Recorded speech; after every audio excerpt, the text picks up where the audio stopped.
What's up, everybody, and welcome to, I'm not sure what number this is, the fifth or sixth untitled FWA podcast. And one of those episodes got lost into the space of Discord when we lost the draft.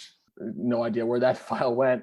All we have is a clip of Roar making, I think, cursing someone out or something, saying something about one of the music selections. But thanks for joining us for the next episode of the FWA podcast. And we got Jiggy and SS here on the podcast. SS is a second appearance after the first one when he did with Tig, the inaugural one, and then Jiggy was on the Lost draft episode. So whether you want to call this his debut or his follow-up, but I'm happy to have both guys here. And thank you all for doing this. Yeah, of course. Yeah, good to be here. Looking forward to it. Yeah, thanks for having us. Really quickly, I just want to say big congrats. I've already congratulated the guy via a private message, and I've congratulated him on the forum. But congrats to SS on the monumental win. Thank you. Well, I always say about congratulations, it doesn't count until you've been congratulated 3 times by the same person. So this is the magic third, and right back at you, of course. For your big but slightly smaller win back in business. Right. Right. Well, yeah. Don't tell SJW that. But so yeah, that's a good jumping off point to go into back in business. But before we do that, again, we lost the draft recording and the draft podcast, which is a real shame because it was a lot of fun. That whole day was a lot of fun. The build up was fun. The after stuff was fun. During it was all fun. So SS, because you were not on the pod, you were on, I guess, in the draft room, if you want to be, yes. Quote unquote. What was the experience? I mean, I imagine it was just fun, but like, what was the experience like? Just kind of being in it, responding to meltdowns, picks, adjusting stuff. What was that like? Yeah, it was good. Like, it was obviously not something I've done before outside of joke ones on the forum. So it was an interesting experience. It like reacting to the meltdown picks. Like, I didn't have Man with me, so I was working off our kind of list and our rankings of the roster and that kind of thing. But we were very fortunate. We were able to make like most of our choices. We were kind of going for like not necessarily like, it wasn't a rule that we didn't want to draft any former world champions, but we wanted kind of like more up and coming characters. And that was kind of like what we went for. I think the one adjustment, the one audible we did call was, or I did call, was for Rondo, because looking at the meltdown picks, it seemed like they were going for kind of more established names. So I feared that Rondo was going to get picked. So we jumped him up a couple of selections. But fortunately, the two we jumped him above were Sean Summers and Nova Diamonds, and we ended up getting both of those as well. So like, me and Man were very happy with our draft. Yeah, we're looking forward to getting started with Fallout as well. Were you, when you jumped Rondo up, were you fearful that meltdown is going to take him, which means you're fearful that Toner and Rondo could be split? Was that kind of the mentality, or did you just want Rondo even just for Rondo? We wanted Rondo for Rondo and Toner, really, to be honest, because like speaking to Shake, it's not, well, I don't know if it's going to be a permanent thing or a more short-term thing, and like, he does definitely seem tied to Rondo at the moment. And we wanted a decent tag division as well, so like so getting those two, especially with meltdown picking Golden, I think 1 or 2 choices before, we wanted to get at least one of Golden Rock and TXR. So yes, that's why we kind of bumped him up. And looking at who they were picking, I thought that it was unlikely that they were going to pick Nova and Summers as well. So yes, we thought, well, I thought we'll go for it, and it turned out well. But yeah, it'll be interesting to see where Rondo and Toner go, obviously, and if that will pay off in the long term. But yeah, on the night it seemed to work well for us. Jiggy, you were on the podcast. It was me, you, Tig. What was that experience like? And Kennedy goes first to meltdown, so right out of the way, you don't have to really worry about where your character is being picked, but right. Just being involved in kind of the live reaction side of things. It seemed like you had a good time. Oh yeah, what was it? I mean, what was it like in general for you? What was your kind of reaction to it, mentality with it, and we've had drafts before, 3 of them, and this is the third one. I don't remember ever having like all the bells and whistles in the past like we did for this one, obviously. No, But man, the fucking pageantry was turned up a notch for sure. It was great. I had a lot of fun. Also, I'm really glad that Fallout ended up picking Rondo, not because I don't want to face Rondo again, but just because I just don't want Toner and Rondo broken up. So I'm glad that we've got a clear vision for the tag team division remaining strong. I think the tag team division has been the strength of the FWA these last few months. And so it's important that stays, as a fan of the product, not a mod. I just think it's important that you guys keep that up. Regarding the experience in the draft, man, it was a ton of fun. Always cool to link up with you, Devin. It was cool kicking it with Tig and, getting the live reactions. Fucking Gip blowing his shit over being drafted at 18, which I thought was funny. He's got a real problem with Eli Black as well. Like, right. Calling Eli out by name. and it really fucking sucks, man, that it's lost in the void, because no one will get to hear Crash coming on to say very bluntly, "I'm soaking wet," which was a low key double entendre there, because he had really just gotten out of the shower, but I think it correlated to him being picked at number 1. I thought that was the perfect reaction. Who was it? Was it Rar who was who you couldn't hear, Devin, but we heard him, so you guys just kept talking over each other? Yeah. So something happened. I think I know what happened. It was like he was doing a stream of a pay-per-view, probably a TNA pay-per-view or an Impact pay-per-view, but like I didn't want to listen to anybody else. I just wanted to listen to the stream, so I had to mute some people. So I had to mute him, and I think maybe like OMB and Sayer and someone else. And I must have just forgotten to unmute him, and I couldn't figure out how to do that in like the actual recording in the room. I couldn't like click on his name and unmute him, so I had him muted. So I just, and I Right yeah, that was an egg on my face moment, but I rolled with it. It was fine. I have no idea what he said about me. I have no idea what he said. But I'm glad everyone was a good sport. So yeah. He went off on you, man. It was something else. I know I imagine so. I carved glass into his chest. He should probably be pretty pissed at me.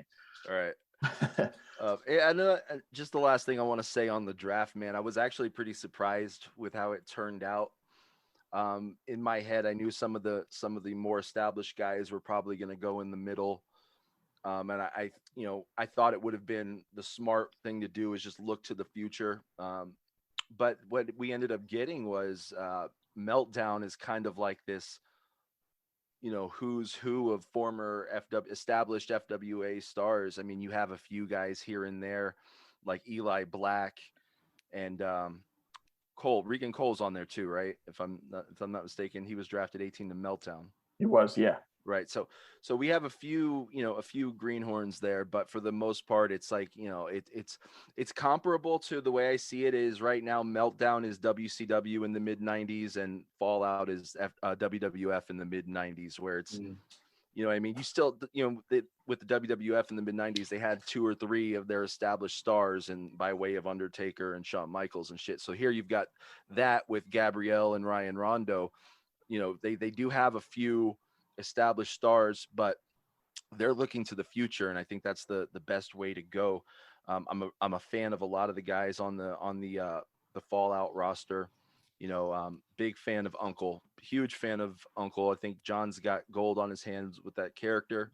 I'm excited to see what happens. Nova Diamond, I'm a big fan of. The whole roster is stacked in the best possible way. Part of me wishes that maybe Kennedy would have gone to Meltdown just so that I could work with John and work with Rondo again and do something with Gabby. But Meltdown is big, it's stacked, so it's going to be interesting to see where that brand goes from there with all these huge egos vying for the top spot. I think we're going to see that in that battle royale on the first episode. Yeah, I agree. Yeah, I'd agree. Like the WCW WF metaphors, pretty good. Like when we were going into it, Man and I were thinking of it as a similar kind of thing, like hoping that we'd get kind of like a a SmackDown 6 kind of vibe, like as opposed to like the Raw established kind of names. And we obviously didn't know from Sully or anything how it was going to go, what their kind of strategy was going to be, or who they were going to go for. And then when they picked Kennedy as number 1, I think it was like a fair indication of maybe, and then Truth in number 2 and Garcia at number 5. And yeah, it was all of the guys that we wanted them to pick, not so much because we didn't want them, but because we wanted to try and like carve the separate kind of identities of the shows. Like, So as we go into the brand split, Back in Business was kind of it was like a book closing, book page turning moment, because like a lot of these characters that are on separate brands had like their final. I mean, I think it was, to me, and I'm a mod, so maybe I'm biased, but I thought it was a success, a massive success. And I thought like possibly one of my favorite Back in Businesses ever. So went 2 nights, did split it up into 2 separate nights, in part because we had 14 matches, and trying to have one post of 14 matches is like very overwhelming. So split it up across 2 nights of 7 matches a piece, a little bit more digestible, a little bit more of like a weekend long thing. Overall thoughts about Back in Business on a general scale, the format, the 2 night, splitting things up. How did you feel like that went down? Well, I think more so than just Back in Business, you can tie the draft into it as well. Like exactly. a whole month of kind of events going on in the Fed. And yeah, I agree. I thought it was fantastic. It's only my third Back in Business that I've been a part of, but it's definitely the most memorable of the 3 for me, for obvious reasons. But also the structure of the weekend and stuff was great.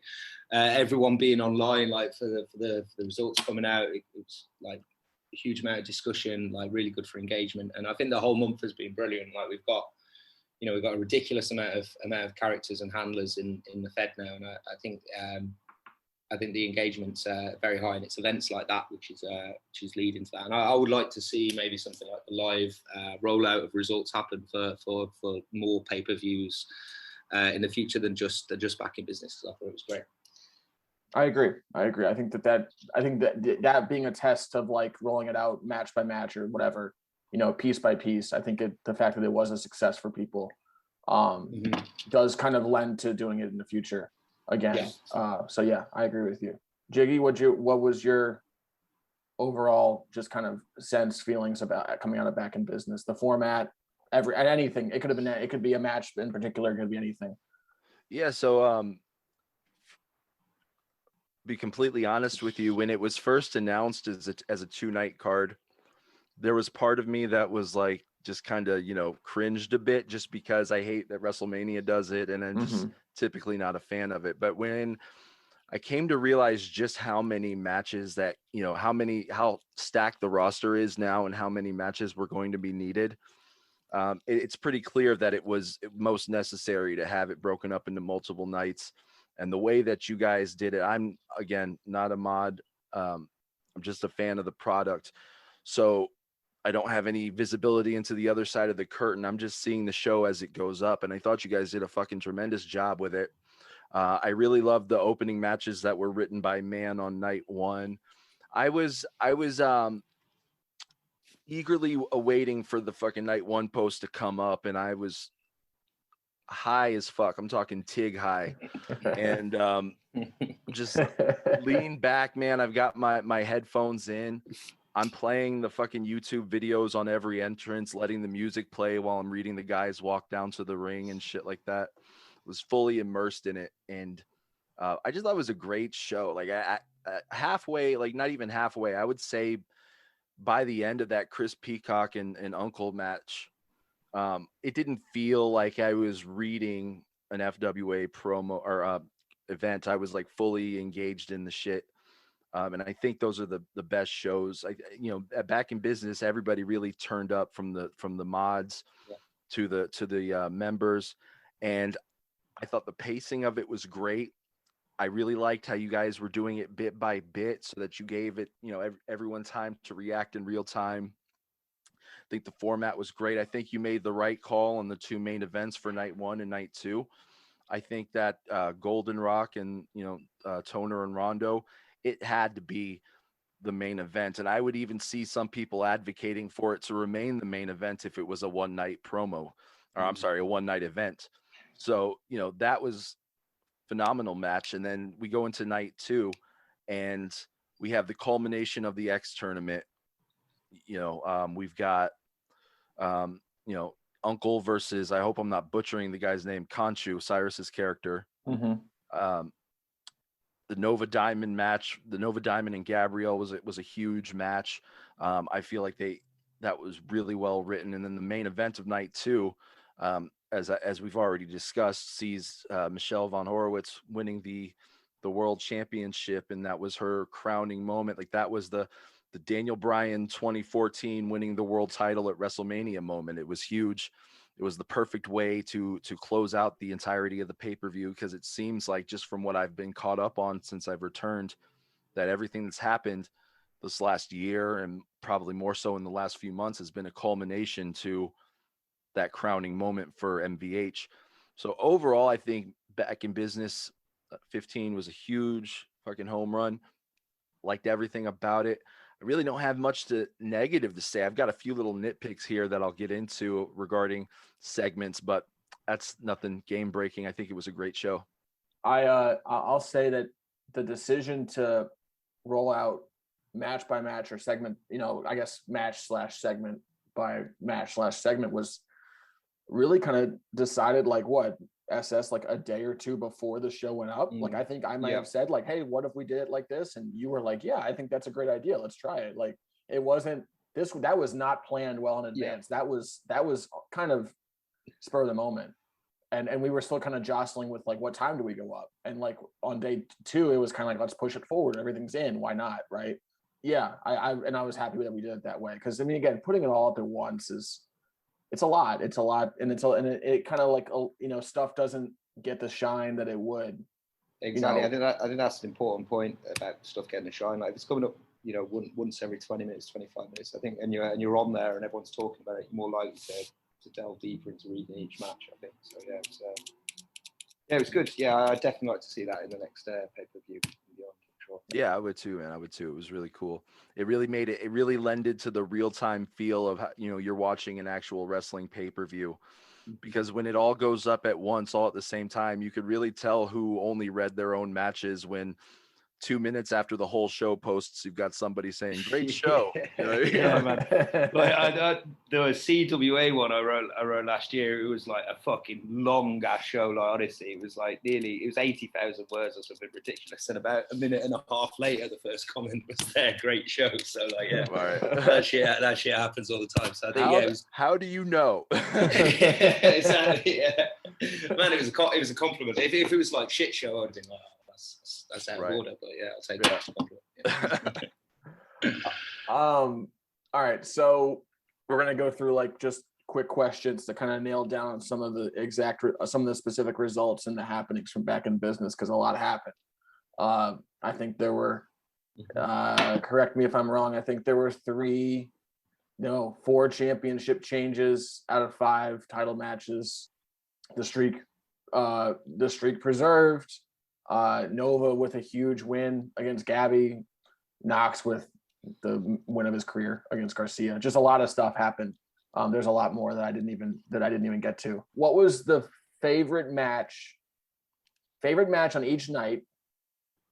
You cannot mention the tag title match because that's more like, that's a lot of people have been giving a lot of attention to that, and rightly so. I'm not gonna hate on myself. I'm not gonna hate on the work that me, Sean, Tig, and Shake put into it. But to try and give someone another match a shine, I'm gonna exclude that one. And then you also cannot mention your own. So no Kennedy Crash from Jiggy at least, and then no world title from SS. Mm-hmm. Okay. So I guess two different questions really. Favorite match to grade, or favorite match as in the write-up. Like the first. Ooh, that's a good one. That's Yeah, good. Yeah. With the first night, if you're taking the tag match off the cards, which would probably be my choice for both of those, I think my favorite match to grade was definitely Gabrielle against Nova. I thought it was two top quality promos. I had both of them in my top 7 or 8 grades, I guess top 6 or 7 grades. I thought both promos were fantastic for that, and it was unfortunate that one of them had to lose. I won't pick that as my favorite write-up because I did write that one, but I think for the favorite write-up, I'd go for Mascot against Black. I think John did a great job with that. It was a fucking mental match that was, and especially after 2 X Division matches. Night 2, I wrote 3 of these ones. So it's the other ones. I think my favourite one to read was probably was probably Uncle against Conchu. That was another mad match. The Paris Saint-Germain locker room was a great touch. Like, man's insanely creative. It's great to have him on the match writing team as well as obviously as a handler. In terms of grading on that second night, I think Kennedy and Crash. I think I had them as 3rd and 4th highest grades overall, behind the two tag team matches, 2 tag team promos. Sorry, they were fantastic promos, both of them, from Kennedy and Crash. Both insanely creative. I loved how Kennedy's was, told from a completely different perspective from Chris Kennedy's, from like a completely different character's perspective. And I've been toying with the idea of trying to do something like that the last few months. I could never kind of quite make it work or get it to read properly or not seem too completely abstract. And Jiggy nailed it with that promo. It's fantastic. So I'll go with those matches. Yeah, actually, so Kennedy won, but both of us had Crash edging, so this hostile territory. I don't know. First we're talking about Crash being wet, and now we're talking about Crash edging. I really think you guys gotta scale it back. Because we have Blaine listening, and he's a youngin'. So, but no, thanks for the kind words, SS. Really appreciate that. And yeah, I've no hostility that you guys had him, by half a point or whatever the case may have been, because his promo is incredible. I really liked it. I was fucking sweating bullets reading the fucking thing. I think this is. I mean, I messaged you after, Jiggy, kind of explaining how I landed on it, and SJW has this ability to do such creative promos with simple concepts, like just standing in front of a council for like a job interview, more or less a job interview, right? That was kind of the concept, but like just having like the past characters, personalities that Kennedy has beaten it back in business as kind of the people that are interviewing Crash for this. Like, I don't know. It's like, that's a concept that like, I wish I would have thought of. And like SJW consistently does that. Right. So, I think Kennedy's character, I also love the Kennedy promo. I think Kennedy's character shined through and always shines through in such a kind of punch you in the face type of way, whereas Crash is way more subtle with his character. And I also think like a sit down interview type of thing, not a lot of people can pull that off, and Kennedy can. And then also, like SS said, the kind of, having this fan who, I guess was a fan of Kennedy, turns on him, and now he's just like sad, becomes like a pro Crash person. Now he's just like, at the end of it, it's just sad. I think that was also really well done. Yeah, I think the way that the quality of content, of course, if you want to go by the grading, the rubric, and also just the character, I just think Kennedy's character always shines through in such a dramatic, in a good way, fashion. So, but yeah, no, I Crash, and it was a great match. I don't know. It's tough. That's another one where it's like, it sucks that someone had to lose, right. At all. And so, and it sucks. I mean, Crash has taken 3 losses in 3 really close matches.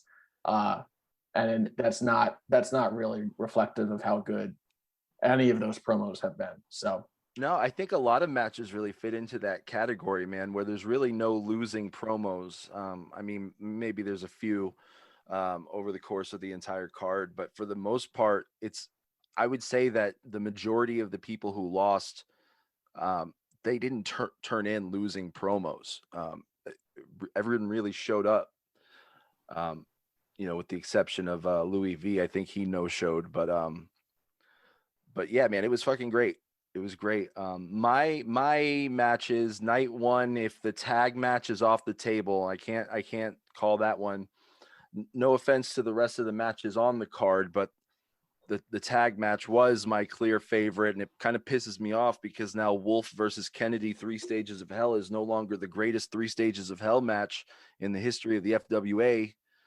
So I'm kind of upset about that because this one fucking blew that one out of the water. But so if I have to say another one apart from that, thought McLean versus Cole was good, but shit, man, I got to give it to that opening match that man wrote between Uncle and Chris Peacock, just because of the what was going on between those two characters going into that match. I thought it was really well written. I really enjoyed it a lot. I was completely tuned in. You know, because Peacock, he dominated that entire match. Like the way the story was written of that match was he was poised to win the whole thing, but then Uncle hits the pink mist out of nowhere at the end and gets the surprise win. And it was so smart because Peacock still looks strong throughout the whole match, and Uncle maintains his dastardly persona that he's kind of had going for himself to pick up that win. And I was very pleased to see the Diamond Dogs come out and aid Peacock in the match. You know, I fucking most definitely played the link to their theme song that was embedded into them coming out. Which again, I said that I did that at the beginning, but I can't stress that enough. When you're reading these promos, play the fucking music as intended. I keep saying promos. I'm fucking Tig high still. When you're reading these results, play the music as intended because it really did make for a fully immersive experience. That was a great match. I would say for night one, Peacock versus Uncle, just because of how the story going into that match between the two of those and the lasting ramifications that it's going to have between those two characters going forward on Fallout. Are we getting Peacock versus Uncle going forward? Are we getting Uncle versus Khonshu? Like the possibilities are endless. Night two, part of me wants to show myself as the true Uncle Mark that I am and say that it was Khonshu versus Uncle.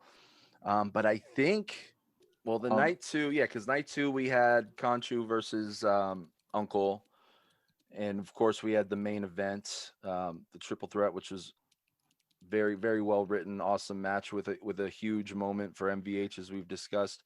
But fuck, I guess paint me as an Uncle Mark because I'm gonna say night one, Peacock versus Uncle. Night two, no shit, that's night one still, right? Night two's Uncle Conchu, I think. Yeah, Uncle Khonshu. That's where I'm going with night two. I don't have the card up in front of me, so I'm just drawing from memory here. Yeah. But yeah, man, that would be it for me. The two Uncle matches. John's like I said this on the draft podcast that's lost into the void. That John is a huge asset to the FWA, not just as a writer, but for what he does in his reviews, how he elevates everyone around him, how active he is in the Discord, the attention that he pays towards his own character's lore, and how consistent he is with keeping that up. And I know we're talking about the show and not the promos, but got to give a shout out to my favorite promo of Back in Business. It was the Uncle promo. I thought that was so fucking cool, man. I checked all my boxes. Of course, there were a ton of great promos on the card. Golden Rock being at the top, MVH being right there alongside of it. But personally, for me, that Uncle promo was great. I loved his showing. I love that John just had a great night overall between Captain Fantasy winning the Battle Royale and then Uncle winning the tournament. There's really no one person who shined in terms of we're looking not the characters, but the people behind the characters more than John. So major props to him. John, of all the people that may have won, John may have won he did win the most. He won 3 matches, but he may have won in the biggest way. Cause I think a lot of people became even bigger fans in his writing and his characters after Back in Business. If that was even possible, because I think that he was already had so many fans of his writing and his characters. From the results side, I'm going to go with Knox's win over Garcia, just because I think that's an awesome moment for Knox on night one. And on night two, I'm going to go. Man, it's tough. It's tough between Uncle getting the win in the X Championship or in the X tournament. Kennedy Crash is up there, honestly, just because of the quality of the promos. The world title is up there just because of the quality of the promos, 2 of the 3 promos, and I'll get to that in a second. I was like, wait, what? I'll get to that in a second. That'll be a thing that we get to next. But I think I want to give a shout out to KDS and Lizzie Rose. I think that was night 2, and I think I enjoyed both of those promos. I mean, I know, I think I had Cleo winning, and Cleo's promo is kind of very Sully-esque writing, Right. It just felt like a promo that Sully wrote that he could have written for the Sullivan character. Yeah. But even Lizzie's promo was good, and I thought that those 2 characters did a really good job. I think I had Lizzie by quite a bit as well. I really enjoyed the Lizzie promo. I think like looking at the card and the results, there's not really any that jump out at me where I think, I really think that person should have won. But I think the Lizzie promo deserved to win. That's nothing against the Cleo one, obviously, but I thought it was the strongest promo I've read from AON in a while. Like, yeah, that was right. And it was clean. It was really clean as well. Like the spelling, the grammar, the presentation was like a huge improvement. I got to agree with you on that one. That Lizzie promo was great because AON is bar none the best writer in the FWA that doesn't proofread their matches sometimes. And that's not a knock on him at all. Like I want to stress the fact that he is one of the best writers in the FWA. And that Lizzie promo was really good, man. I like the interactions with Lizzie and Black Widow, and just how it set, that moment where Lizzie's kind of just peppered with doubt and shit like that, how that translated to her big moment now. And also touching on Knox versus Garcia, that's a good shout, Devin. That was a really good match, not just because of the storyline implications of what that match meant for Knox, but just I thought it was a pretty vicious match that had all the brutality you'd expect from a strap match. I liked Knox hitting the double curb stomp at the end, and then from that, I guess I'm to believe that that's the final image we see of Michael Garcia in the ring. So that's certainly interesting. So aside from just the general results and the match that you thought was best, like you said, Jiggy, a lot of characters, a lot of people, writers had promos that didn't really deserve to lose. I guess you could say like moral victories, outside of the results, if you want to put it that way. Who's one that stood out to you? And I guess you guys kind of mentioned Lizzie Rose as someone who probably would fit that bill of like someone who really impressed you, even though they didn't win. Is there someone else that kind of falls into that description, or like a moral victory, or someone who shined without actually winning their match?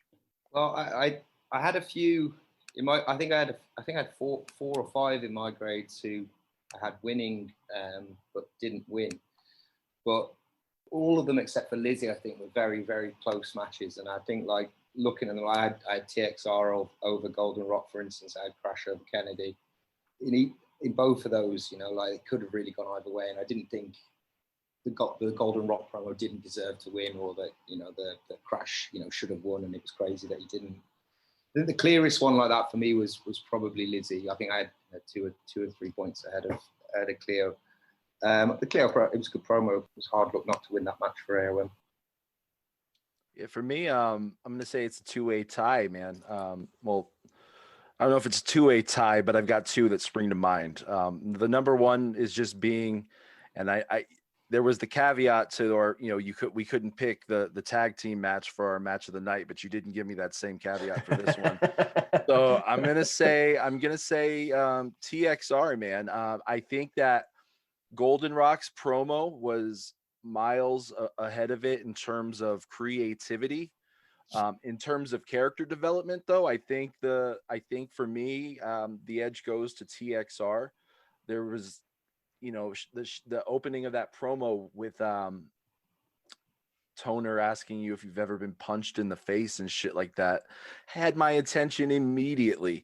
And that promo was just, you know, when it goes into, you know, the flashbacks with Rondo and Toner, and just seeing from the other side of the curtain over these last few months, over this last year, from what we thought were the Toner brothers, but, you know, was actually Ryan Rondo and you know, not Donnie Toner, and seeing all that shit come presented to us on a plate, man, it was magnificent. I loved it. I thought that promo was so good.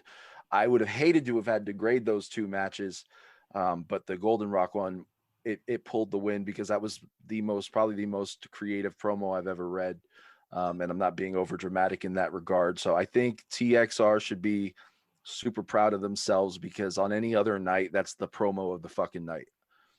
And then I got to say, Marcus McLean versus Regan Cole was kind of an upset. Well, not an upset, but a surprise as far as I'm concerned, because, and this isn't a knock against Jimmy, I thought both of those promos were equally well done.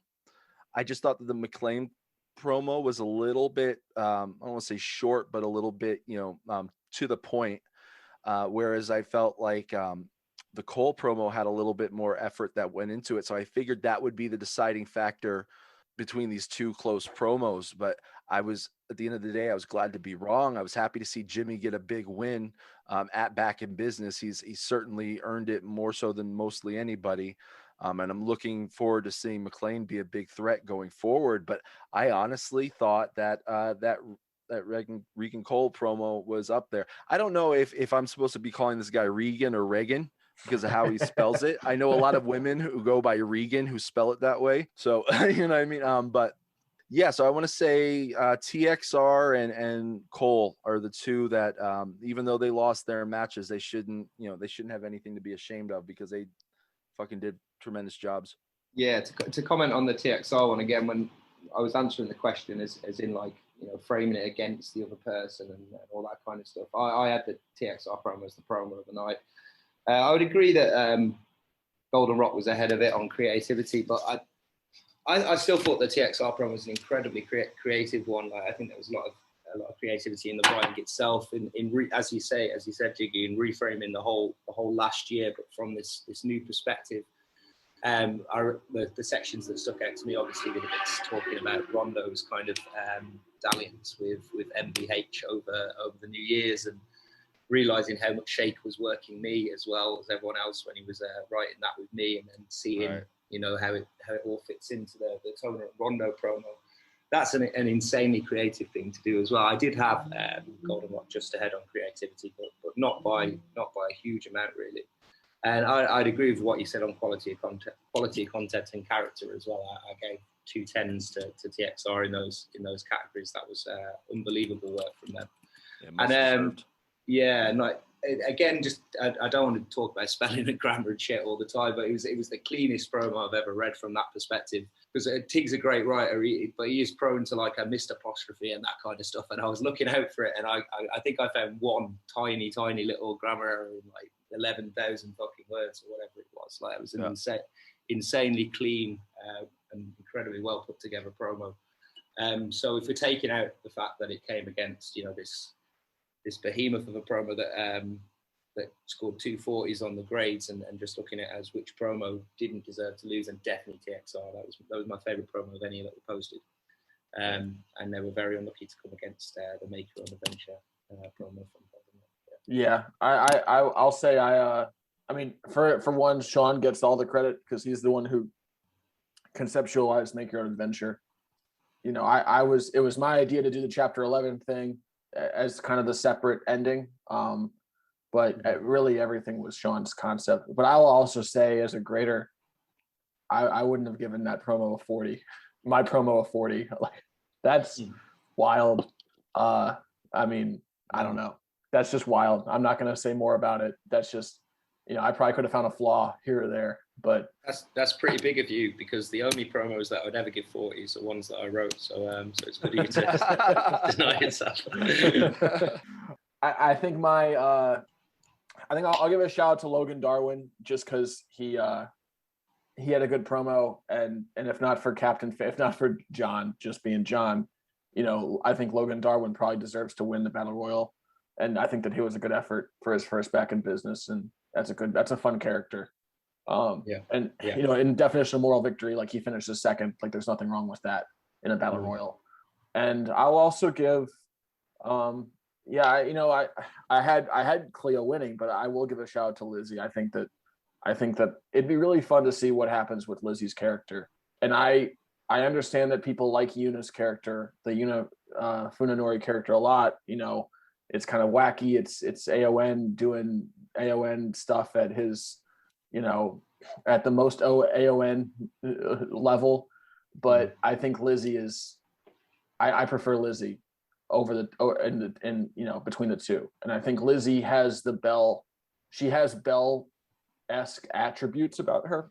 And AON writes her similarly to Belle, and maybe that could be a flaw in some way because it's kind of repetitive, but I like Lizzie a lot, and I like the Belle aspects to her and the way that AON writes her. So I agree. And going back to the draft again, I think that was one of the big disappointments for us was not getting Lizzie. I mean, we like Yuna as well, like with Yuna and Lizzie, and also Cyrus and Conchu as well. Like our thinking was kind of like, we don't prefer like one character to the other, like to such an extent where we'll use a high draft pick because we'll auto get the other one anyway. So like, if they take Cyrus, we'll take Conchu. But yeah, I personally did want Lizzie a little bit more than Yuna.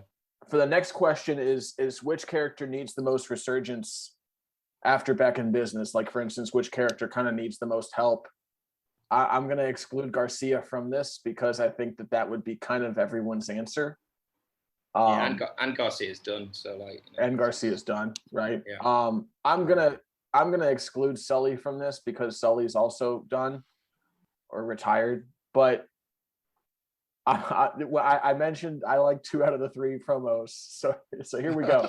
I didn't like Sully's promo, and I actually had Mike Parr winning by the slimmest of margins. I just thought his concept of talking to, it was a simple promo, simple concept of him just like having a conversation with this actor who's portraying him in a play the night before back in business. Like I thought that was good, and I also think that Prod has done a better job of like writing vulnerabilities into like the inner monologue of Parr. Like he's having like an anxiety attack or a panic attack in the middle of this play. I just, there's some vulnerability that he used to never show. And I think that now he's kind of showing that. I enjoyed his promo as a simple concept. When I graded it out and I had it ahead of the MVH, I was like, is this right? Did I do this wrong? It doesn't seem right. But I trusted it. I think that either one of those, I mean, I could have woke up the next day and graded MVH to win because I thought the MVH promo was awesome too. And I don't at all agree with, I forget whose feedback it was. Maybe it was ETE's feedback of like, he didn't, MVH didn't mention the world championship and what, right. Like to me, the metaphors are plain as day. Like, you control Europe in World War II. Like that's right. That's the metaphor. It's not hard.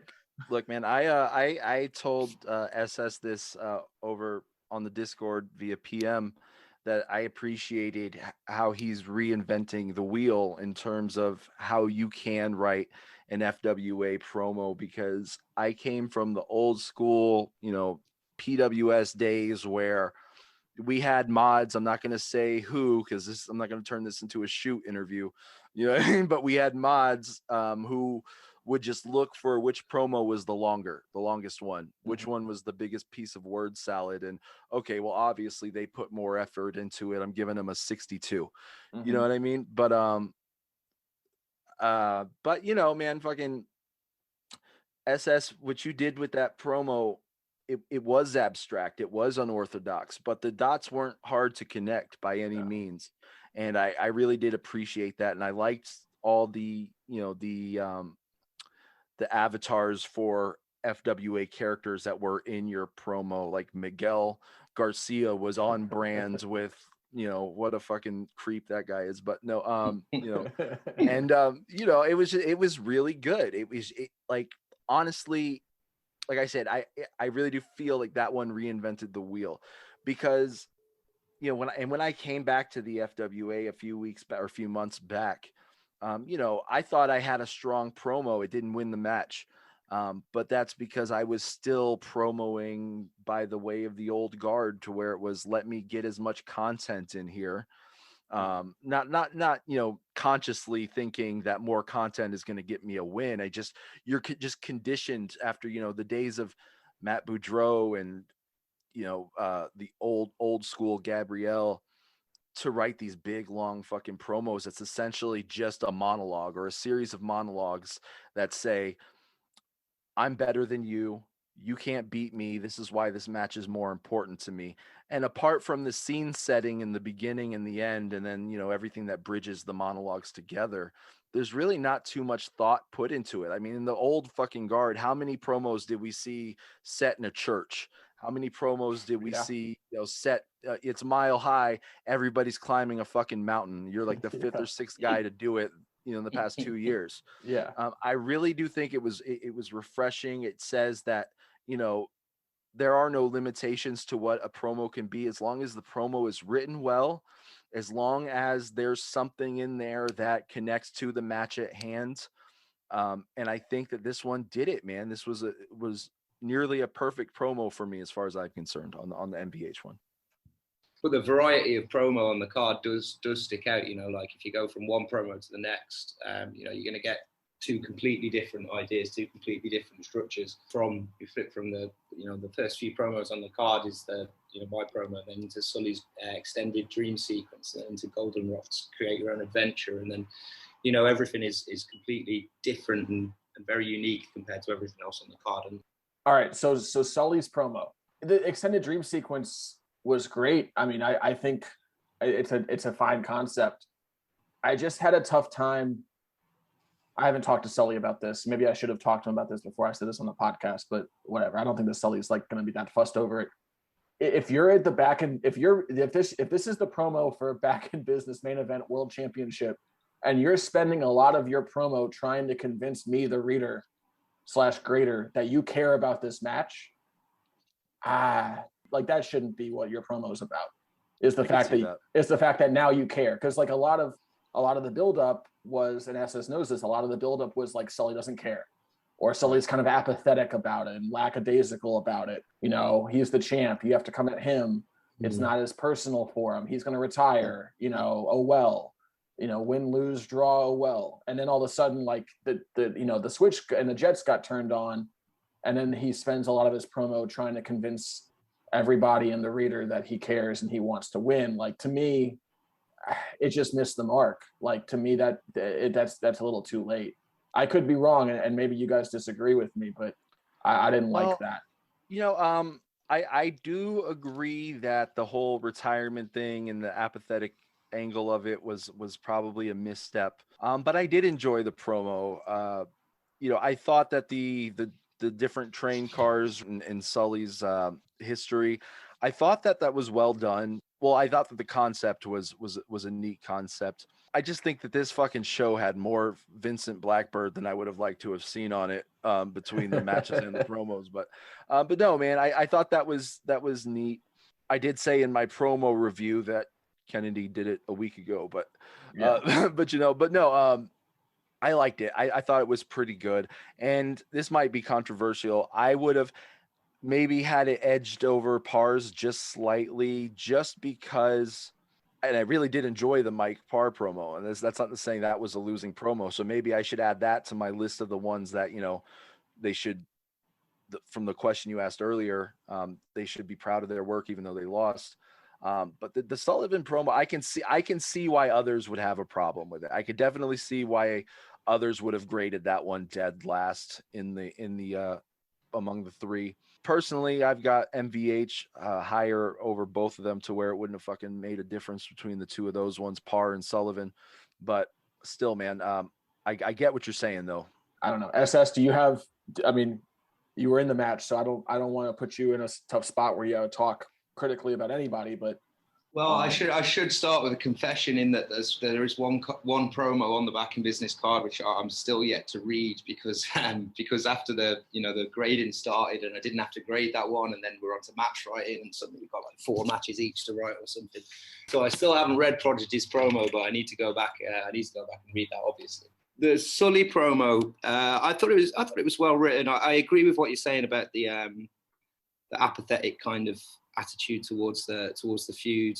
I won't go too much into the program itself. It was quite difficult at times trying to draw Sully into doing stuff. I think we did okay with the feud by the end of it. I think we kind of got it back onto the track. Yeah, I guess part of me as well reading it like an elongated dream sequence on a train to the end of the line. Like it was very different to my Carnal Contendership promo, but I thought like, if you look at it in a nutshell, there were very striking similarities there. I'm not sure if that was deliberate on Sully's part. If it was deliberate, then it was probably wasn't a neat idea, similar to what John did a few weeks back with the uncle character kind of pastiching another promo that somebody else had written.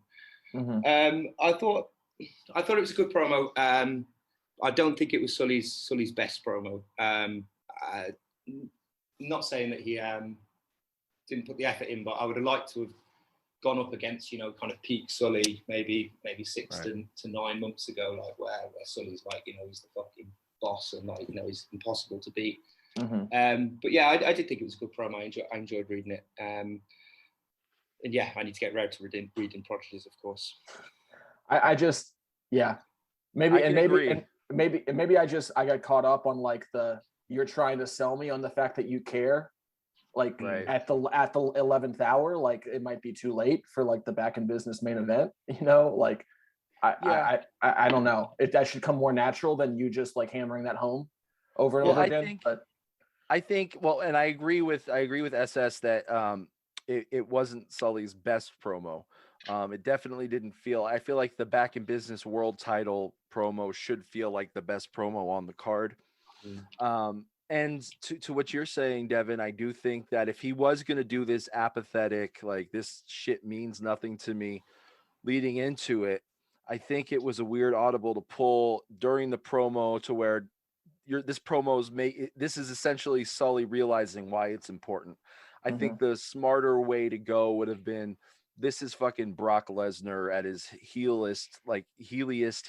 You guys are all insignificant specks compared to him, and this promo is going to hammer that home that I'm going to win this title and I don't give a shit that I'm going to win this title. It's essentially meaningless to me. All that matters to me is that I'm still atop the food chain, and that so I think that with that last train car, or the second to last one, where it's all starting to click to him where it's important, I think that we could probably have done without that. I think he should have addressed that differently. But all in all, man, like I said, I like the promo. I thought all 3 promos in the main event were great. I won't hammer Sully any further. What was, you guys kind of have already mentioned Lizzie versus Cleo, so I'm gonna, and then I think Jiggy, you also mentioned Regan Cole against McLean. So take those 2 out. Which result were you most surprised by? And this can even be something like before the promos were posted, you kind of had in your head like, oh, I think this person will win. So that puts Knox and Garcia into play. Okay. You can go with it. You can go with that way. Yeah. Yeah. Before I read the promos, man, I'll be completely honest with you. I thought that this was going to be one that Sayer had in the bag. And I even addressed that in my promo review to OMB.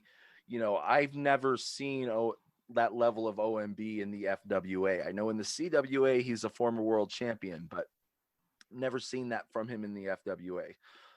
So I'm going into that match before the promos are even posted, thinking Sayer has that one in the bag.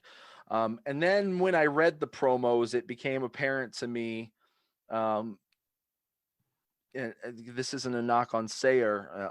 I know he's listening to this, even though he's gone the way of the dodo in terms of the fucking FWA.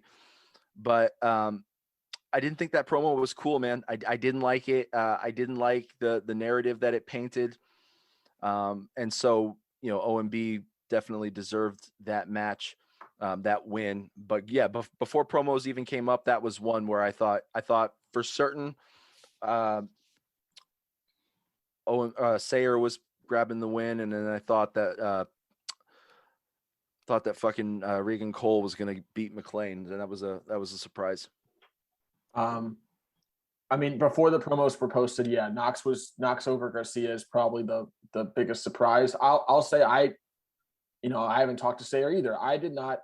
I mean, if you talk to Sayer, Sayer will say like I was checked out. That wasn't my best effort, etc.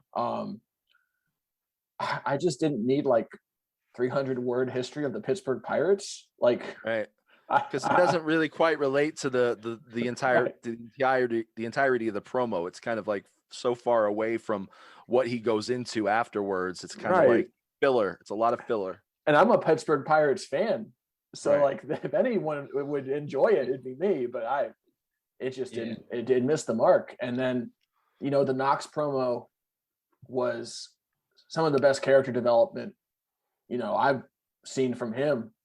And the only reason why that match was close was because Knox has a tough time with grammar and spelling, and that's it. I mean, that was the only lifeline that Garcia had to win. But I see what you guys are saying with before the results, and I think if this match was 6 months ago, I would definitely agree with you that you'd expect Sayer to go over there pretty handily. I think the warning signs were there though in the last couple of months that Knox could pull out this upset though. Like, Knox obviously hasn't been around. Like, he's obviously been working on this idea for quite a while. Mm-hmm. So like I was working with him and Sayer on the feud and seeing some of his new ideas for his character, which were quite interesting. And then seeing also Sayer's trajectory and, some more kind of apathetic promos, like last minute promos. I remember the Grayson one quite recently, where Grayson went over Garcia, I think in the Steel City show. Mm-hmm. So I think the signs were there for Knox to pull off the upset, and he definitely showed up and got it. I think from maybe a bit more of a like meta perspective, I guess, like I wasn't expecting Uncle to win, just because some of his recent promos, which I thought were like some of the best on the cards, haven't been graded that well. Like his Carnal Contendership promo springs to mind. I thought that was probably, I think I had that second or third out of the promos, and I don't think he troubled the top 7 in the end. So I wasn't expecting Uncle to get a result, even with the amazing promo that he put out, and I was very pleased that he did, because I agree with Jiggy that was one of the best promos on the card, and I think the best of the 4 very high quality promos that were put up. After the promos are posted, I don't really any huge surprises. There were matches that could really have gone either way, like Nova v Gabrielle, I think was 3-2. Garcia Knox was 3-2. There were a bunch of 3-2 matches. I can't think of a single 3-0 or 4-0 result of grades. Split decisions all over the card. Yeah, and I know people had pegged Nova winning over Gabrielle as an upset, but I didn't really see it that way, because that Nova promo was great. It was fucking good. I and it's funny to me because there was like 2 reoccurring themes over the course of Back in Business promos. I said this in my promo reviews, but the 2 reoccurring themes were flashbacks, because there was a lot of flashbacks, and fucking daddy issues, man. Everybody brought their dad out to Back in Business for Father's Day. Some people bought other people's dads out as well for that. Right. Yeah. So with the Garcia promo, we get a 2-for-1. Michael Garcia's dad is shitty. I'm to believe that Knox's father is shitty, or it's an actor portraying Knox's father who's shitty, but he has all this inside information on Knox's childhood. Quite odd. But Conchu's dad is shitty, and Cole's dad is shitty, and Peacock's dad, Eli Black's dad is shitty. Like, everybody's dads came out. Like, that was it's weird how many parallels there are of these people who are like, I'll show you, dad, and that was their fucking promos. I'll give a shout out to someone who did ask for me for permission to use my character, and I thought that Cyrus Truth promo was the best promo from him in a long time. That was a good one, yeah. And not just because Shannon was in it. I'm not just a mark for myself in that regard. I thought Cyrus did a really good job with that. That was a different promo from Cyrus. You don't usually see that type of stripped down, we're just going to have a conversation.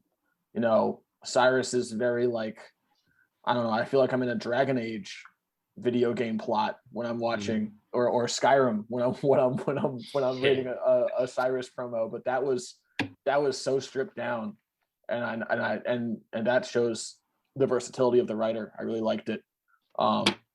Did you write the Shannon parts, or no, was that Cyrus as well? He came to me and said, "Can I have Shannon in the promo?" I said, "Yeah, have at it." You they feuded together, so you have a sense of her character and her dialogue and what she'd say. And he asked me like, what would she be doing? And I said she'd be in Lafayette, Indiana, probably owning a gym, which is kind of now building into a backstory for future. Yeah, it's like she'd just be at home, like she wouldn't be doing anything grand.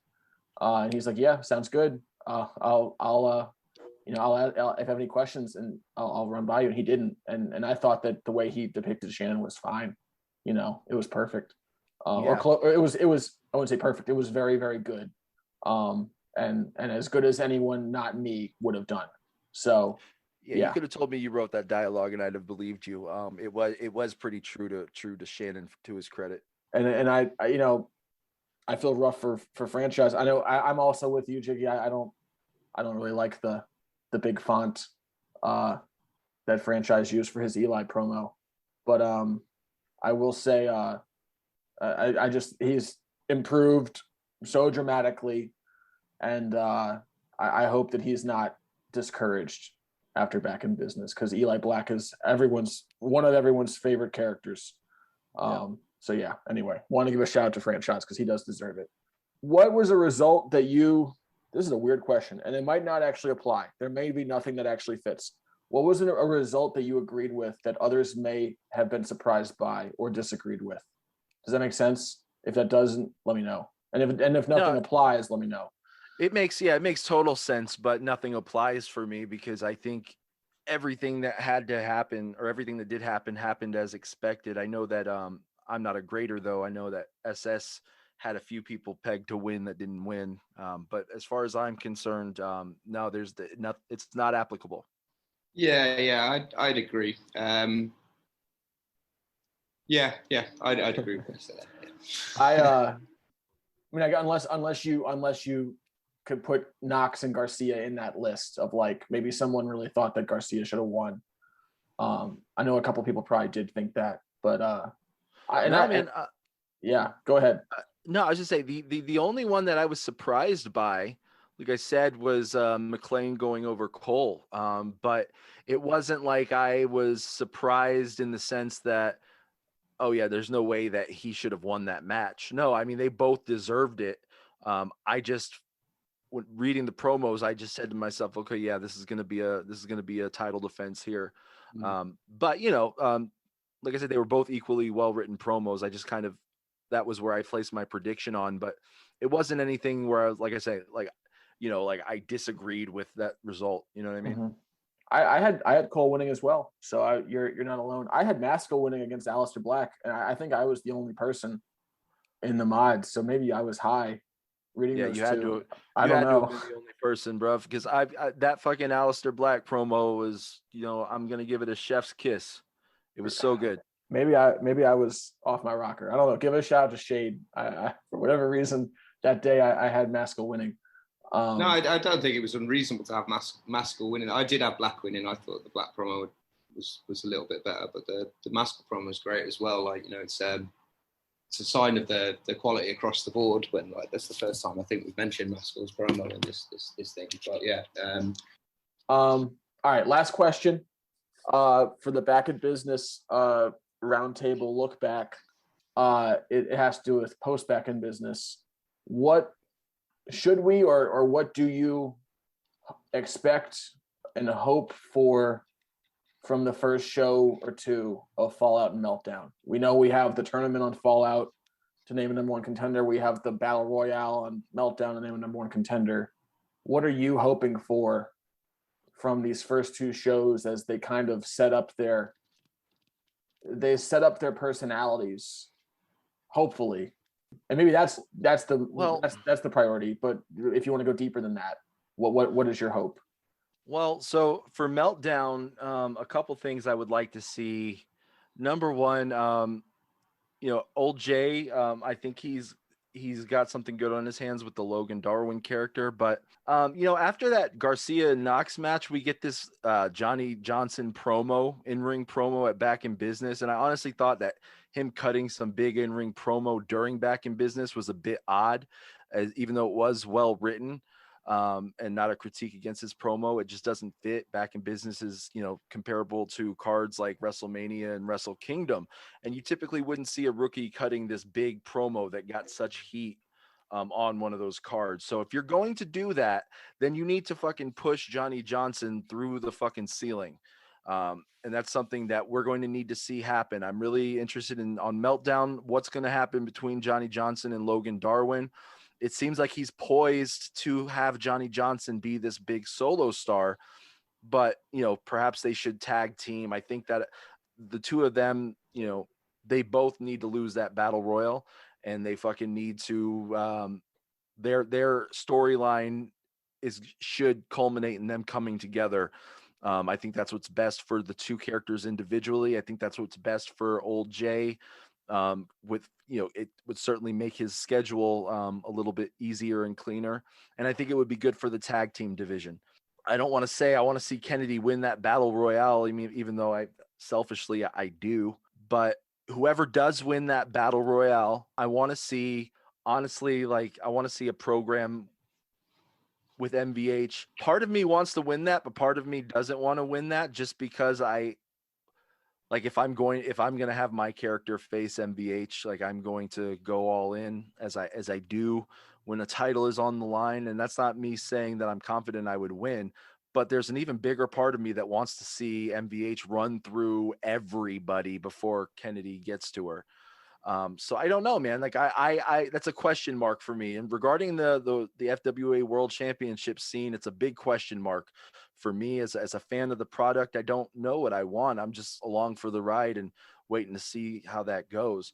Regarding Fallout, I haven't made it a secret. I'm a big fan of Uncle, so I'm looking towards Uncle and Danny Toner, Randy Ramone. I'm looking at those three as the ones to carry Fallout. So I'm really hoping that,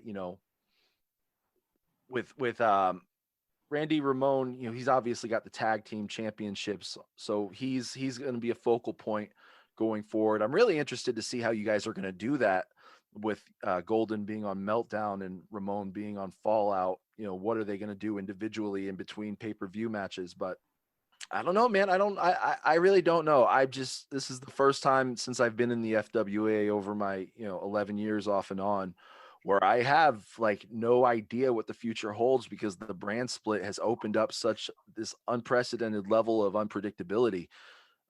So, what I mean? It's like anything can happen and I'd be fucking cool with it because I know that both brands are in good hands right now. I think a lot of that has to do with having one world title and the unpredict like right like if you had two world titles, you can kind of see different pathways on Right. each brand for both, but having one across both, it kind of adds that layer of unpredictability where it's like, all right, well, you have two different brands that are kind of doing their own different pathways there towards one title, and how is that going to work? So yeah, um, it's funny. I've teased Golden being like probably going to hang up Golden for good finally, and now all of a sudden he might be just the only person on both shows aside from MVH. So, doubling the workload. I do want to see I'm sorry to cut you off. I do want to say one more thing. I on both brands, I do want to see a spark in the tag team division. I think that with the world title, as you said, Devin, being dual branded, it opens up a space for, and the tag team titles also being dual branded. I think we should really see. I think that the night one main event match between TXR and Golden Rock, I really think that was the spark that's going to set a fire in the tag team division, and that's what I think is what I'm the most excited about, is to see what new tag teams are going to come. I know Ground Zeroes were doing tag teams this year or whatever. It's pretty exciting shit as far as I'm concerned. Yeah, I agree on the tag team championship as well. Like with that being dual branded, the world championship being dual branded, and them alternating, like I think on the show that doesn't have the singles title, the tag title can take a real prominent role, like it has over the last kind of few months leading into Back in Business anyway, which I think will be really good. On Fallout, I'm excited for Uncle again, specifically with Peacock, like talking to Man and to a lesser extent John about the plans. They've got some really exciting shit planned for the next couple of weeks. Yeah, to the point where I'm not trying to dissuade them from doing it, but trying to, get them to draw it out and delay it, and we can build this shit for the next few weeks. But they've got some really impactful stuff coming up very soon, which is going to be good. On Meltdown, I'm dead excited to see who's going to win the battle royale. Looking at the names on it, obviously Kennedy and Truth jump out from the list of names more than with Garcia out of the picture. It's a good time for somebody else to step up. And we've got Golden Opportunity coming up just around the corner as well, which has got 5 Fallout guys and Truth as well. That was a really fun kind of strand running through the year with Gabrielle. With the Fallout tournament, it's difficult to pick a winner if you look at who's in it. It's difficult to even pick 8 people who you'd expect to go through to the next round. We drafted 11, 12, and 13 was Nova, Summers, and Gabrielle, who were all 3 people who could definitely win this tournament if they put out 4 good promos. I guess I hope Crash does, because I think after taking some tough losses with competitive promos, I would like the needle to turn a little bit for Crash, but man, it'd be wild if Summers won it. It'd be wild if Sean Summers won it, in a good way, in an absolutely good way, because he is an awesome heel. Well, guys, thank y'all for doing this, and thank y'all for taking time out of your Sundays. I'm not exactly sure how much time, because we've had to, if anyone who wants to peek behind the curtain, we had to stop and restart it because the damn Zoom. But I think we're I think we're a good almost 2 hours into it. So I just wanted to take time to say thank you to Jiggy and SS for doing this Back in Business roundtable and reflective, and really was just an awesome place that the FWA is in. I've said before, my fear is that a lot of this most of it is due to Discord, and I have to give some shout out to Gipper and everyone who keeps Discord going. But part of a percentage of why I think it's at this place, and my fear is that it has something to do with the pandemic, and I have to hope that we have the podcast and the live draft and the live rollouts, the results can kind of keep people engaged even after the bars open up. But I think we're in a good place, and I'm glad to, I'm glad to be able to sit down and talk about how good of a place we're in with 2 of the best in the Fed. So thank y'all. Man, thanks for having me. This was a ton of fun. I don't know if you have anything to worry about with the pandemic and shit, because I can't imagine many of our guys are the bar hopper crowd. Apart from Shake, but but yeah, man, this was fun. Thanks again for having me. Yeah, it was good. It was good anytime, man. It's always good fun. Everyone, thank you again for listening to our little Back in Business roundtable look back review. This is TGO, and be on the lookout for the next podcast episode of the Unofficial FWA Podcast. I think is the actual working title. Still working title, but it's going to be working forever. So Unofficial FWA Podcast. Thank you again for listening.